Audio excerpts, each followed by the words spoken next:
When I started on my own and I was sat in the attic of a house in Sheffield, and it was very much me on my own, but I had ambition to do many things.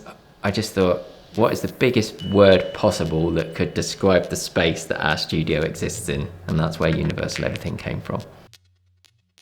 I've always been naturally interested and bored quickly, so I've always been interested in many, many different things, you know, in terms of aesthetics or mediums or subjects. So yeah, it certainly wasn't like, here's a business plan, we're just going to focus on this. And we just sort of followed our heart on many, many different projects. And the figurative work we do now is like one small slice of what we do as a studio, we're known for it more and more, but we do many other things as well. And we're always going to be interested in exploring many directions with many people. It's naturally been a collaborative studio. Like, I started it on my own 20 years ago and soon hit a wall of my own abilities, and that's when I started bringing people in. And because I was in Sheffield, not London, I didn't think to just, shout down the corridor of the design studio and hire the animator or the sound designer or the programmer down the road. It was like, okay, this person in Japan's a fantastic programmer, let's work with them. And this person in America is a fantastic product designer, let's work with them, or whatever. So it became this like natural remote network of collaborators. And that's happened organically ever since, all because I wasn't living and working in the centre of where the industry happens, i.e. London or New York or whatever. We all work together a lot, but everybody works for other studios as well. So it's very much like a film production thing where people come together for one project and then they disperse and then we all come together for the next project. I think as an exec producer in digital art or in interactive, you do tend to stay a bit more hands-on than you might do in TV or film. We're definitely all producing or overseeing all the productions that we make. What I've always loved about Universal Everything's output is that it generally makes people feel good and positive, and it's not dystopian. It's kind of why I got into the industry in the first place. It's that idea of inventing and things feeling positive and different and exciting and new, and everything we do is kind of bigger than human scale, so we need to see it big to make sure it kind of works and has the right effect. We definitely do a lot of kind of tinkering and tweaking and adding and removing. It's like when you're mixing a record, I guess. You kind of keep playing with it until you get into like the sweet spot, and then you need to remember to just leave it alone, like it's good. Like stop playing with it and don't wreck what you've started. It's very much to do with this sort of intentional naivety that comes from collaborating with all these brilliant people that I work with, where I've intentionally never learnt to code, never learnt visual effects software, and I'm very much analog, and it's simple sketches on paper that I'm then talking to these people I collaborate with. So when you're drawing and sketching, the ideas can be as limitless as you like because you have other experts to help bring these to life. You're not limited by your own solo skills. It's extremely collaborative. I think it's very much demonstrative as well, where we're trying to use, in some cases, the latest technology, but always bring back to this sense of play and joy. And really, I think the thing that Matt has enabled through the establishment of this collective is a possibility of experimentation.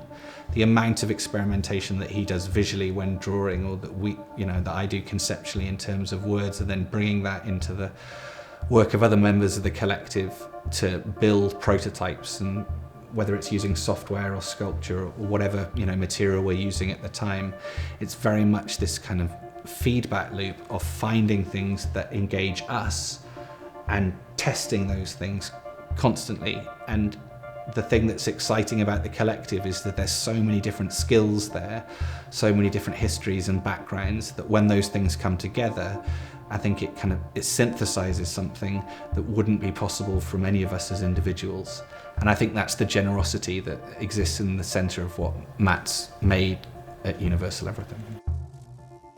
The whole studio's remote, really, and me particularly because I live in New York, so very much a different place and a different time zone as well. We always get on the same page right from the beginning. So we always have a kind of a kick-off of sorts, so to understand what the project is, what the opportunity is, what we'd like to achieve, and how we think we might be able to do it. The process follows the cadence of we research and develop around whatever that brief is, you know, getting reference, sketching, playing, making, and all the rest of it, and working out how this might feel and look. And then I would start to say the fidelity goes up and so forth. And then we get into actual making and production, which is its own beast. There's definitely a process, but within it, there's lots of opportunities to make mistakes and work out just as much what would work as what wouldn't. So in the ACMI show, we're using several pieces of sort of modern technology, one of which is the use of kind of modern cameras, which detect and track people in the space, and essentially act as a bridge between physical, you know, people in the space and the digital content. And so traditionally, an animator would have animated individual frames to create a kind of flip book. More recently, people use computers to animate, but they're still animating frame by frame, and they're controlling every single aspect of what that image looks like. With a generative process, we're giving some of this up to chance, essentially, to chaos, to a roll of the dice. And what this means is that every time people step up to one of these artworks, they're seeing something completely new each time. Each person will experience these pieces in a slightly different way to other people. We create quite abstract forms and imagery using 3D software, but when you inject that with some human movement through motion capture software or data, even the abstract form, if it moves in a slightly human way, just on that edge of abstraction, that's when the soulfulness emerges and the abstraction comes to life and you sense that there's a soul inside it.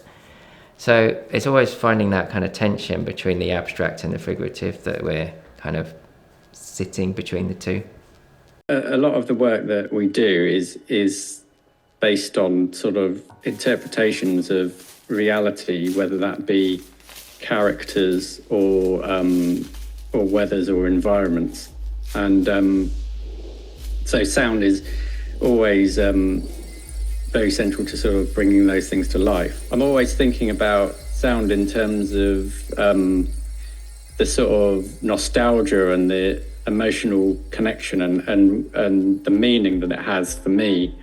In We Are All Unique, what I did was I created some, first of all, composed some melodies, and then I went through and I sang all the different parts myself, and then I used a AI system to transfer my voice to like various different voices and create a choir from my voice, but with different characters. Kinfolk is one of our newest interactive artworks, and we're going to premiere that at ACMI in Melbourne, at the new show. It's a really interesting project for us because it's an iteration of previous films that we've made, which were not interactive. I've kind of overseen it as a producer, and then we had Chris, who's tech director and developer on that, and Matt creatively directing it. As the creator of this piece, the person who's written the computer software that drives it, I don't sit down and design individual costumes in the way that a traditional costume designer would. I think about the type of variety, the extremes of variety we want to achieve, and then I write computer software that is able to express these different extremes. So a very simple example is I decide what the shortest hair length is and what the longest hair length is, and then essentially roll a dice that generates hair within that spectrum somewhere. There's also a big variation in the color palettes as well. So we kind of randomly vary the colors. So you might be a bright pink creature, you might be a sort of blue and white stripy creature, but again, we can achieve almost like an infinite amount of variation, which means that each person sees a unique life form each time they approach the artwork. There's a term, Pareidolia, which enables people to see faces in clouds or toast or whatever it is, and I love that idea that again, it's that primal thing of seeing two eyes and a face. You know, it just connects to people. So I think we're really just a newer generation tapping into that feeling.